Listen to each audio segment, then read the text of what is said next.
Case করেছে, সেই মামলাটা পর্যন্ত এই দুই কারণে কিন্তু সাকিব সেটাকে আর আগাতে পারে নাই, কিন্তু আগাবার মতো কোনো অবস্থান তৈরি হয়নি। তারা কিন্তু যারা নাকি এই প্রভাবটা খাটিয়েছে অনেকেই কিন্তু এখন কারাবন্দী, আমি নাম বলবো না, কারাবন্দী। মানুষের ভালো চাওয়াটাই হচ্ছে আমার মুখ্য বিষয়।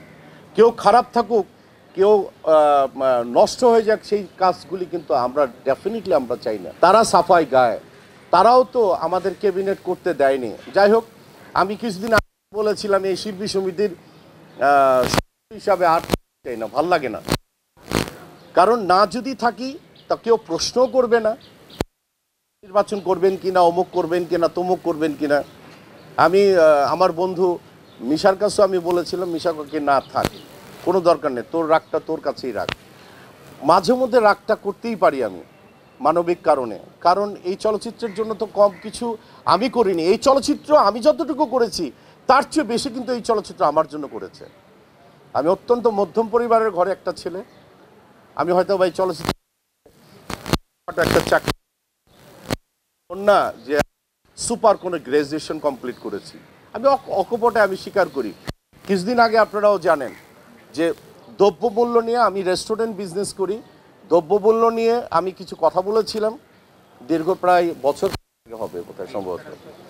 এই দ্রব্যমূল্য নিয়ে বলার কারণে আমাকে 2 থেকে মিন্টো রোডে যেতে হয়েছে, কিন্তু আমি ওমর সাইদকে বলিনি যে আমি পোস্ট ডিলেট করব না। আপনারা কেউ প্রমাণ দিতে পারবেন যে আমার পোস্ট ডিলেট হয়েছিল? একজনও বলতে পারবেন না, একজনও বলতে পারবেন না।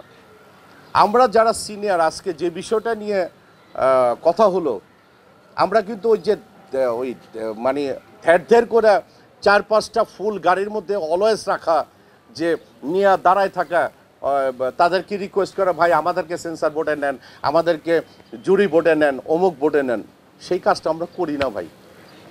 একটু দূরে আছি, বিজনেস করছি, কিন্তু বাট আমার 21 তারিখে আমার ছোট একটা রেস্টুরেন্ট, আমাকে যখন বলা হয়েছে আমি তখন সব কিছু ক্যান্সেল করে দিয়ে কিন্তু এই চলচ্চিত্রের মানুষ হিসাবে আমি এড়াই যেতে পারিনি, আমি চলে আসছি।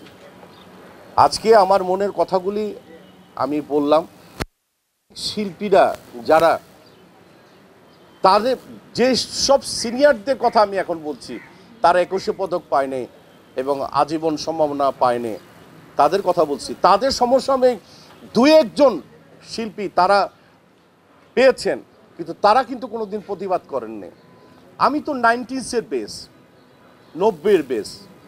আমি যদি 90 থেকে যদি এই বেসটাকে যদি একটা সময় গিয়ে যদি 5 বছর 10 বছর পরে যদি মানে আমি মনে করি যে এই ছেলেটার, এই মেয়েটার 21শে পদক পাওয়া দরকার, সেখানে কিন্তু অনেকেই কিন্তু ডিজার্ভ করবে। হয়তো আমি ডিজার্ভ করলাম না, তাতে আমার কিছু যায় আসে না, কিন্তু আপনারা যারা, আমি আমার মনের কথাগুলি, আমার পরিবারের কথাগুলি এখন বললাম। আমি চলচ্চিত্রের ভালো চাই এবং শেষ লগ্নে একটা খালি কথা বলতে চাই, ছবি বানালেই হবে না। ছবি বানাবার জন্য আগে একটা কথা ছিল যে মোটামুটিভাবে একটা ছবি যদি ফ্লপও করে টাকাটা উঠে আসতো, কারণ 800-900 সিনেমা হল ছিল। সেই সিনেমা হলগুলি যদি আমাদের যদি প্রতিটি জায়গায় যদি বাংলাদেশে আরও 200 থেকে 300 সিনেমা হল তৈরি করা হয়, একটা যে টাইপের ছবিগুলি তৈরি হোক না কেন, রিলিজ যদি হয়, কিছু অল্প অল্প করে যদি 10,000, 15,000, 20,000 টাকা করে যদি আসে, তাহলে একটা ছবির বাজেট 1 থেকে 1.5 কোটি টাকা উঠে আসা কোনো ম্যাটার না। আর আমার বন্ধু যোগ্য একজন মানে ব্যক্তি শামসুল আলম, ও বলল যে যোগ্য মানুষ দেখে অনুদানের যেন ছবি দেওয়া হয়। আমি বিগত দিনে এমনও মানুষ দেখেছি, আমার বলছে, আসসালামু আলাইকুম ভাইয়া। ওয়ালাইকুম আসসালাম। ভাই আমি তো একটা অনুদানের ছবি পেয়েছি, আমি তো এফডিসি ভালো করে চিনি না, আমাকে সানি ভাই একটু নিয়ে যান, আমাকে একটু ভালো করে চিনেন।